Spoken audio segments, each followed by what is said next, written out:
ابھی آج جمعہ میں نے تیتریا میں پڑھایا، راستے میں مڈرو میں رکا، ایک صاحب پوچھنے لگے مولوی صاحب شب برات کا روزہ رکھنا کیسا ہے؟ اہل حدیث پوچھ رہا ہے کہ شب برات کا روزہ رکھنا کیسا ہے؟ نوٹ کر لو میری بات، شب برات نام کی کوئی چیز ہی نہیں ہے اسلام میں۔ 15 شعبان کی رات کی فضیلت میں، اس دن روزہ رکھنے کی فضیلت میں کوئی صحیح حدیث نہیں آئی۔ ہاں، شعبان کا مہینہ، اس مہینے کے بارے میں اللہ کے نبی کی صحیح حدیث ہے کہ سال بھر کے جو اعمال ہوتے ہیں بندوں کے، وہ اللہ کے سامنے اسی مہینے میں پیش کیے جاتے ہیں۔ اس لیے اللہ کے نبی رمضان کے بعد اگر سب سے زیادہ کسی مہینے میں روزہ رکھتے تھے تو شعبان میں رکھتے تھے۔ شعبان کا مہینہ اسٹارٹ ہو چکا ہے، آپ روزہ رکھیے، جتنا روزہ رکھ سکتے رکھیے۔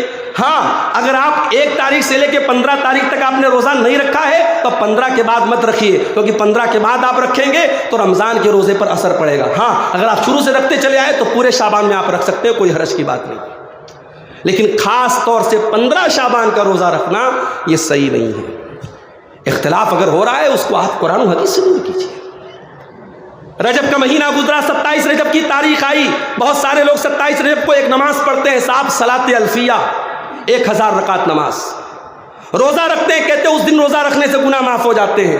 ہمارے علماء بیٹھے، پوچھو ان سے، معراج کا واقعہ آیا پیش اللہ کے نبی کے ساتھ، لیکن کون سے مہینے میں آیا، کون سی تاریخ میں آیا، کوئی کنفرمیشن نہیں ملتا ہے، کوئی تاریخ نہیں ملتی ہے۔ سیرت کی کتابیں کہتی ہیں بہت اختلاف ہے، آپ نے تاریخ مقرر کر دی۔ میرے پیارے ساتھیوں، آج یہ اختلاف بھی امت کے لیے بہت بڑا فتنہ بن چکا ہے۔ اپنے اختلافات کو دور کرو اور آؤ اللہ کے نبی کی سپریم کورٹ میں لے کر کے آ جاؤ۔ یہ وہ سپریم کورٹ ہے جس کے ڈیسیژن کو ٹھکرانے والا مومن ہی نہیں رہ جائے گا۔ اللہ قرآن میں فرماتا ہے فَلَا وَرَبِّكَ لَا يُؤْمِنُونَ حَتَّى يُحَكِّمُوكَ فِي مَا شَجَرَ بَيْنَهُمْ ثُمَّ لَا يَجِدُوا فِي أَنفُسِهِمْ حَرَجًا مِّمَّا قَضَيْتَ وَيُسَلِّمُوا تَسْلِيمًا۔ اے نبی، آپ کے رب کی قسم، یہ لوگ اس وقت تک مومن نہیں ہو سکتے جب تک اپنے سارے اختلافات میں اے نبی آپ کو اپنا جج نہ بنا لے، آپ کو اپنا فیصل نہ بنا لے اور آپ کی بات کو تسلیم نہ کر لے۔ مسلمان کی شان تو یہی ہونی چاہیے۔ مسلمان یہ پوچھتا ہے کہ صاحب رفع الیدین اللہ کے نبی اپنی زندگی کی آخری سانس تک کرتے تھے کہ نہیں کرتے تھے، مجھے دلیل لا کے دو۔ مسلمان یہ سوال نہیں کرتا ہے، مسلمان بس ایک سوال کرتا ہے، نبی رفع الیدین کرتے تھے کہ نہیں کرتے تھے؟ کرتے تھے، حدیث سے ثابت ہے، بس بات خلاص، میں بھی کروں گا۔ مسلمان کے سامنے جب حدیث پڑھی جائے، نبی نے ایسی نماز پڑھی، نبی نے ایسا کیا، مسلمان کا سر جھک جانا چاہیے میرے پیارے ساتھیوں، اس کے بعد پھر بحث نہیں کرنا چاہیے۔ یہی مسلمان کی شان ہے اور اسی طریقے پر عمل کر کے ہم اختلافات کو ختم کر سکتے ہیں۔ اس دور کا بہت بڑا فتنہ شہوتوں کا فتنہ بن چکا ہے۔ مولانا معراج سلفی کی تقریر آپ نے سنی، آج عورتوں کا کیا حال ہے؟ گھر سے بغیر پردے کے جوان لڑکی نکل رہی ہے، بڑی عجیب بات ہے۔ 60 سال والی، 70 سال والی نقاب میں نکل رہی ہے اور 20 سال والی بغیر پردے کے نکل رہی ہے۔ اور معاف کرنا میرے بھائیوں، آپ کے یہاں کے جلسوں میں جو بہت ساری چیزیں شریعت کے خلاف ہو رہی ہیں، اس میں سے ایک یہ بھی ہو رہی ہے۔ جلسہ کیا ہے صاحب؟ تہوار ہے، پورے گاؤں کی لڑکیاں میک اپ کر کے، سج سور کر کے جلسے میں آ رہی ہیں، اور جتنی عورتیں جلسے میں اس سے کہیں زیادہ راستے میں ہیں، اور راستے میں جوان لڑکیاں بھی جا رہی ہیں، جوان لڑکے بھی جا رہے ہیں، اور جوان لڑکے کبھی بائک کے ذریعے، کبھی سائیکل کے ذریعے، کبھی اپنی آوازوں کے ذریعے ان کو اپنے ہنر دکھا رہے ہیں۔ معاف کرنا میرے بھائیوں، یہ بے حیائی ہے اور اسلام بے حیائی کا دین نہیں ہے۔ آپ جلسے میں آئے ہیں، جلسہ بڑی پاک جگہ ہے، یہاں قرآن و سنت کی باتوں کو سننے کے لیے آئے ہیں۔ آپ اپنی بیٹیوں کو پردے میں بھیجیے، اور جب عورتیں لڑکیاں یہاں آ جائیں اپنے پنڈال میں جائیں، بازاروں اور سڑکوں پہ لائن نہ لگائیں، اور نوجوان لڑکے بھی پنڈال میں آ کر تقریر سنیں، اور اگر نہیں سن سکتے جا کے اپنے گھر بیٹھیں۔ یہ سڑکوں پر آوارہ گردی کرنا یہ جلسوں کے مقصد کے خلاف ہے۔ میرے شہوتوں کا فتنہ ہے، بے حیائی کا فتنہ ہے۔ آج ہماری مسلمان لڑکیوں کی جب شادیاں ہوتی ہیں، آپ دیکھیں شادیوں میں کس طریقے کے ڈریس پہنے جا رہے ہیں، ساڑی، لہنگا اور ایسے سوٹ اور ایسے فراک جس میں پوری آستین نظر آ رہی ہے, پورا پیٹ نظر آ رہا ہے, پوری پیٹھ نظر آ رہی ہے, اور ایسا کپڑا بھاگلپور کی مارکیٹ سے, کلکتہ کی مارکیٹ سے, مہگامہ کی مارکیٹ سے, پاکڑ کی مارکیٹ سے بھائی اپنی بہن کو لا کے دے رہا ہے, شوہر اپنی بیوی کو لا کے دے رہا ہے. اے میرے بھائی, تو کیسا بھائی ہے, تو اپنی بہن کو ایسا بے غیرتی کا لباس پہنا رہا ہے, تو کیسا شوہر ہے, تو اپنی بیوی کو ایسا لباس پہنا رہا ہے. اکبر الہ آبادی نے بڑی سچی بات کہی تھی کہ بے پردہ نظر آئیں کل جو چند بیویاں, بے پردہ نظر آئیں کل جو چند بیویاں. اکبر زمین میں غیرت قومی سے گڑ گیا, پوچھا جو ان سے آپ کا پردہ وہ کیا ہوا, کہنے لگی کہ عقل پہ مردوں کے پڑ گیا. میرے بھائیوں, کسی قوم کی عورتیں جب تک اس وقت تک بے حیا نہیں ہوتی ہے جب تک اس قوم کے مرد بے غیرت نہ ہو جائیں. جب مرد بے غیرت ہو جائے گا تو عورتیں آٹومیٹک بے حیا ہو جائیں. اپنی غیرت کی حفاظت کرو میرے بھائی. اللہ کے نبی فرماتے ہیں 3 لوگ ایسے قیامت کے دن اللہ تعالیٰ نہ تو ان کو دیکھے گا, نہ ان سے بات چیت کرے گا, نہ ان کو گناہوں سے پاک و صاف کرے گا. نمبر 1 العاق لوالدیہ, اپنے ماں باپ کو ستانے والا. نمبر 2 المرأۃ المترجلہ, مردوں کی نقل کرنے والی اور مردوں کی چال ڈھال اپنانے والی عورت. اور نمبر 3 الدیوث الذی یقر فی اہلہ الخبث, وہ بے غیرت مرد جس کے گھر میں بے غیرتی کا کام ہوتا اور اس کو کوئی فرق نہ پڑتا ہو. شادی ہو رہی ہے, عورتوں میں کھانا چل رہا ہے, خاندان کے جوان لڑکے لڑکیوں میں عورتوں میں کھانا چلا رہے. کیوں بھائی؟ کیا ایک دن کے لیے پردہ معاف ہو گیا, ایک دن کے لیے بے پردگی معاف ہو گئی؟ نہیں میرے بھائی, پردہ شادی کے موقع پر بھی ہونا چاہیے, جلسے میں بھی ہونا چاہیے, مسجدوں میں بھی ہونا چاہیے. ابھی ایک صاحب نے مجھے واٹس ایپ کیا, مولانا اس پر بھی تھوڑا بول دیجئے گا. ہمارے برہیٹ کے علاقوں میں مسجدوں میں عورتوں کا انتظام ہے, کچھ لوگوں کو بڑی تکلیف ہے, بڑا اعتراض کرتے ہیں. جو مسجد میں عورتوں کے جانے پر اعتراض کرتا ہے وہ اپنے ایمان کی خیر منائے, اس لیے کہ مسجد میں جانے کی اجازت عورتوں کو میں نے اور آپ نے نہیں دی, ہمارے مولانا ہمارے ناظم اجلاس صاحب نے نہیں دی ہے, ہمارے علماء کرام نے نہیں دی ہے. مسجد میں عورتوں کو جانے کی اجازت ہمارے نبی نے دی ہے. اللہ کے پیارے نبی نے فرمایا لا تمنعوا اماء اللہ عن المساجد, اللہ کی بندیوں کو مسجد جانے سے مت روکو, مگر ہاں مسجد میں سپریٹ انتظام عورتوں کا ہونا چاہیے. ان کی انٹری الگ ہو, ان کے راستے الگ ہو, اور پردے میں آئے وہ. اور خاص طور سے آج میں نے تیتریا میں جمعہ پڑھایا, وہاں بھی میں نے یہ بات کہی کہ ہمارے اس انصاری برادری کی جو مسجدیں ہیں پورے اس پرکھنڈ میں, پورے اس علاقے میں, صاحب گنج سے لے کے گڈا تک, میں ایک چیز دیکھتا ہوں, جمعہ کی نماز میں عورتوں کا انتظام نہیں ہے. بڑی مسجد ہے ماشاءاللہ, 2 منزلہ مسجد ہے, عورتوں کا انتظام ہے. کیوں نہیں ہے میرے بھائی؟ اگر آپ یہ سمجھتے ہیں کہ برہیٹ کے جلسے میں عورتوں کا انتظام ہم نے کرا لیا اور عورتوں نے دین سیکھ لیا, ہم نے نیما میں اور ہم نے لال مٹیا میں اور ہم نے فلاں علاقوں میں جلسے کر لیے اور عورتوں کا انتظام کر دیا اور وہاں عورتیں آ گئی اور دین سیکھ لیا, غلط سوچ ہے آپ کی. ایک رات کے جلسے سے عورتیں دین نہیں سیکھیں گی. ہر مسجد میں جہاں جمعہ کی نماز ہوتی ہے آپ عورتوں کا انتظام رکھیے, سپریٹ انتظام, الگ انتظام, اور وہاں اپنے گھر کی عورتوں کو جمعہ میں لے کے جائیے. اور میں دعوے کے ساتھ کہتا ہوں, سال کے 52 جمعہ کے خطبے اگر آپ کے گھر کی ماؤں بہنوں نے اور بیٹیوں نے اس میں شرکت کی اور 52 آدھا گھنٹے کے جمعہ کے خطبے انہوں نے سنے, دین کی بہت ساری نالج لے کر کے وہ گھر جائیں گی اور انشاءاللہ بہت ساری برائیوں سے وہ بچنے لگیں گی. آج آپ کو حیرت ہوگی کتنی عورتوں کو نماز کا صحیح طریقہ نہیں آتا, وضو کا طریقہ نہیں معلوم, غسل کا طریقہ نہیں معلوم, حیض اور نفاس کے ضروری مسائل نہیں معلوم. جو مدرسے میں پڑھی لڑکی ہے, عالمہ ہے, اس کی بات میں نہیں کر رہا ہوں, عام عورتوں کی بات کر رہا ہوں. اپنی عورتوں کو دین سکھاؤ میرے بھائی. نبی اکرم کے دور میں انصار کی عورتیں آتی تھیں اور بڑے پرائیویٹ مسائل بھی اللہ کے نبی سے پوچھ لیتی تھیں. اما عائشہ نے ایک مرتبہ بڑی حیرت کا اظہار کرتے ہوئے فرمایا نعم النساء نساء الانصار, انصار کی عورتیں تو بڑی بہترین عورتیں ہیں.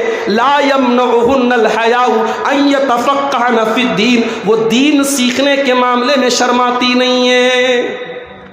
اپنی عورتوں کو دین سکھاؤ میرے بھائی, ایسا دیندار بناؤ اپنی بیٹیوں کو کہ تم کو مسئلہ پوچھنا پڑے تو اپنی بیٹی سے پوچھو.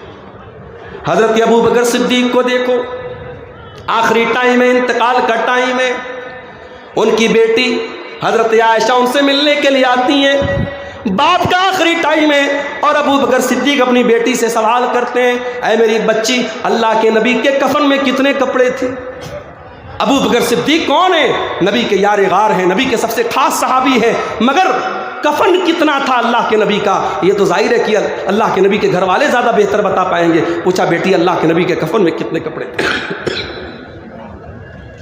حضرت عائشہ نے کہا ابا جان اللہ کے نبی کے کفن میں 3 کپڑے تھے، 3 سوتی چادریں تھی، پلین چادریں تھی۔ کہا ہے میری بیٹی جب تم مجھے کفنانا، ایک میرا کپڑا ہے جو بیماری کے دنوں میں پہنا کرتا تھا، اس کپڑے میں مجھے کفنانا، اور 2 کپڑے اور لے لینا۔ اما عائشہ نے فرمایا ابا جان ہم اتنے گئے گزرے تو نہیں ہیں، آپ کو پرانے کپڑے میں ہم نہیں کفنائیں گے، آپ کے لیے نئے کپڑے کا انتظام کریں گے، نئی کفن کی چادریں لائیں گے۔ ابو بکر صدیق کہتے ہیں اے میری پیاری بیٹی انما هو للمہلہ ان الحی احق بالجدید، اے میری بیٹی جو بھی کپڑا تو مجھے پہنائے گی اسے تو مٹی میں مل جانا ہے، اسے تو گل جانا ہے، اسے تو ختم ہو جانا ہے۔ اے میری بیٹی نیا کپڑا کسی زندہ انسان کو پہنا دینا، مردے کو نیا کپڑا پہنانے کی ضرورت نہیں ہے۔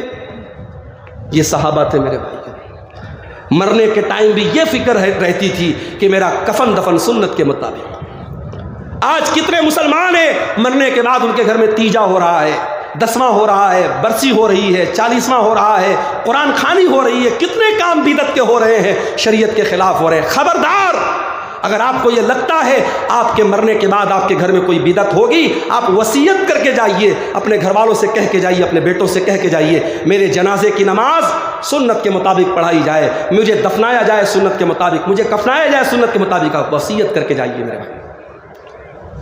تو آج فتنوں کا دور ہے میرے بھائی، اور فتنے ایسے فتنے پیدا ہو رہے ہیں۔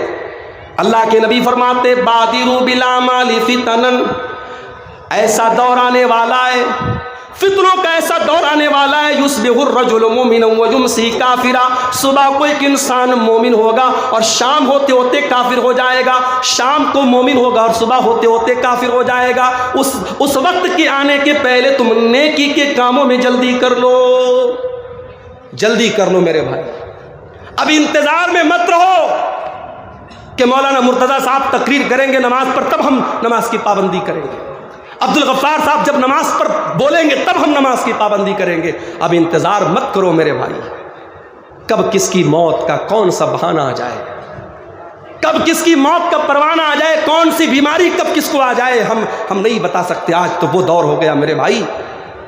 میرے استاذ محترم بنارس کے جامعہ سلفیہ کے ہمارے استاذ مولانا عبید اللہ طیب صاحب، 20 فروری کو میسج آیا کہ مولانا کی طبیعت بہت خراب ہے دعا کریں، 21 کو میسج آیا بہت حالت سیریس ہے دعا کریں، 22 کو میسج آیا انتقال ہو گیا۔ میرے بھائیوں آج بیماری کی خبر آتی ہے، صبح کو شام کو انتقال کی خبر آ جاتی ہے۔ انتظار مت کرو، اگر اللہ نے دولت دی ہے اور آپ صحت مند ہیں انتظار مت کرو 60 سال کے ہو جائیں گے تب حج کر لینا، جاؤ جلدی سے حج کا فارم بھرو، حج کر لو، عمرہ کا فارم فارمیلٹی پوری کرو، عمرہ کرو۔ نماز نہیں پڑھتے ہو تو نماز پڑھو، اور معاف کرنا اگر اللہ نے آپ کو بزنس مین بنایا ہے، دولت والا بنایا ہے، 4 پیسے سکون سے آ رہے ہیں اور آپ کی زندگی میں نماز کا ٹائم نہیں ہے تو کبھی غور کرنا میری بات پر۔ یہ جو تم پیسہ کما رہے ہو نمازوں کو چھوڑ کے، کہیں یہ مال یہ دولت تمہارے لیے فتنہ نہ بن جائے، یہ فتنہ بن جائے گا، یہ مال تمہارے لیے عذاب بن جائے گا میرے بھائی۔ اور جب مال عذاب بن جائے گا تو اللہ کے پیارے نبی فرماتے ہیں انسان اتنا لالچی ہو جاتا ہے مال کمانے کے چکر میں، لو کان لابن آدم وادیان من ذهب لابتغى ثالثا، اگر آدم کے بیٹے کے پاس سونے کے 2 پہاڑ بھی آ جائیں تب بھی وہ تیسرے کی تمنا کرے گا میرے بھائی۔ مال آج فتنہ بن چکا ہے۔ آج ہمارا نوجوان لاٹری کے ذریعے امیر بننا چاہتا ہے، جوا کے ذریعے راتوں رات امیر بننا چاہتا ہے، ہمارا نوجوان سٹہ بازی میں حصہ لے رہا ہے، آن لائن بہت سارے فالتو قسم کے جوا والے ایپ آ رہے ہیں، ان ایپس کے ذریعے پیسہ کما رہا ہے۔ اللہ کے واسطے حلال طریقے سے پیسہ کماؤ، یہ حرام طریقے چھوڑ دو۔ اگر ان کے ذریعے تم لکھ پتی بن بھی گئے، کروڑ پتی بن بھی گئے، وہ دولت کام آنے والی نہیں ہے، ایک دن وہ دولت تمہارے لیے بربادی کا سبب بنے گی میرے بھائی۔ حلال طریقے سے پیسہ کماؤ۔ اللہ کے نبی فرماتے یاتی علی الناس زمان لا یبال المرء من این اخذ المال، وہ زمانہ بھی لوگوں پر آنے والا ہے جب انسان پرواہ نہیں کرے گا مال کس طریقے سے کما رہا ہے، حلال طریقے سے کما رہا ہے یا حرام طریقے سے کما رہا ہے، یہ مال کس طریقے سے ہم کما رہے ہیں اس کا بھی حساب اللہ تعالیٰ کیا دینا ہے۔ اللہ کے پیارے نبی صلی اللہ علیہ وسلم فرماتے ہیں لا تزول قدم ابن آدم من عند ربہ یوم القیامہ، انسان قیامت کے دن ہل نہیں سکتا جب تک 5 سوالوں کا جواب نہ دے دے۔ ان 5 سوالوں میں یہ سوال بھی کیا جائے گا وَأَنْ مَالِهِ مِنْ أَيْنَ اكْتَسَبَهُ وَفِيمَا أَنْفَقَهُ، مال تو نے کہاں سے کمایا اور کہاں خرچ کیا۔ مال کماؤ میرے بھائی۔ اور میں کبھی کبھی کہتا ہوں، ابھی گجرات کے احمد آباد میں میرا پروگرام تھا اور میرا موضوع تھا اسلامی تجارت کے آداب اور اس کے احکام۔ وہاں میں نے یہ بات کہی تھی، گجرات بڑے کاروباریوں کا مرکز ہے، میں نے وہاں یہ بات کہی تھی۔ میں نے کہا تھا ہماری قوم کو کاروباریوں کی بھی ضرورت ہے۔ جب کاروباریوں کی بات آتی ہے ہم کہتے ہیں صاحب مارواڑی بڑے کاروباری ہوتے ہیں، گجراتی بڑے کاروباری ہوتے ہیں، سندھی بڑے کاروباری ہوتے ہیں۔ میں نے کہا ہم اپنی قوم کے بارے میں یہ سننا چاہتے ہیں کہ لوگ کہیں مسلمان بہت بڑا کاروباری ہوتا ہے، ہماری قوم بہت اچھا بزنس کرتی ہے، ہمیں کاروباریوں کی بھی ضرورت ہے۔ یہ مدرسے کیسے چلیں گے؟ یہ یتیم خانے کیسے چلیں گے؟ یہ بنات کے ادارے کیسے چلیں گے؟ یہ تمام ادارے اور تمام مسجدیں کیسے چلیں گی؟ یہ اماموں کی تنخواہیں کیسے دی جائیں گی؟ ہماری قوم کو کروڑ پتیوں کی بھی ضرورت ہے میرے بھائی، مگر جتنے بھی کروڑ پتی بن جاؤ، قرآن کی ایک آیت یاد رکھو میرے بھائی۔ اللہ فرماتا ہے یا ایھا الذین آمنوا لا تلہکم اموالکم ولا اولادکم عن ذکر اللہ، اے ایمان والو تمہارے پاس جتنا بھی مال آ جائے، جتنے بھی بیٹے اور اولاد تم کو ہو جائے، تمہارا مال تم کو کہیں اللہ کے ذکر سے غافل نہ کر دے، کہیں اپنی اولاد کے چکر میں تم اللہ کو بھول نہ جانا۔ اے ایمان والو مال کے چکر میں اللہ کو فراموش نہ کر دینا اور اولاد کے چکر میں اللہ کو فراموش نہ کر دینا۔ کہا بلال ادھر آؤ، تم کون سا کام کرتے ہو بلال بتاؤ نا۔ میں جنت میں گیا تو تمہارے جوتوں کی آواز جنت میں میں نے سنا۔ یہ اس بات کی دلیل ہے کہ اللہ تم کو جنت دے کر کے رہے گا، اللہ تم کو جنت دے گا۔ بولو تم کون سا کام کرتے ہو؟ حضرت بلال کہنے لگے اللہ کے رسول جتنا سب لوگ کرتے ہیں اتنا تو میں بھی کرتا ہوں، میں تو کوئی کم و بیش نہیں کرتا ہوں۔ اللہ کے رسول نے کہا کوئی کام ضرور ہے۔ تو حضرت بلال نے کہا ایک کام میں کرتا ہوں، پتہ نہیں لوگ کرتے ہیں کہ نہیں لیکن میں کرتا ہوں۔ کہا کیا؟ بولو۔ کہا اللہ کے رسول میں کبھی بے وجو نہیں رہتا ہوں، باوجود رہتا ہوں۔ میں وضو پیشاب کرنے کے لیے گیا، لیٹرین کرنے کے لیے گیا، ہوا خارج ہوئی، وضو ٹوٹ گیا تو فوراً میں وضو بنا لیتا ہوں، اور جب بھی میں وضو بنا لیتا ہوں 2 رکعت، زیادہ ٹائم رہے تو 4 رکعت، اور زیادہ ٹائم رہے تو 6 رکعت، اگر ٹائم نہیں ہے تو 2 ہی رکعت، بس جب بھی وضو کرتا ہوں میں 2 رکعت نماز پڑھ لیتا ہوں۔ اللہ کے رسول نے کہا اے بلال بس کر بس کر بس کر، اے بلال سن لے، یہی وہ نیک عمل ہے جس نے تجھ کو جنت میں پہنچا دیا ہے۔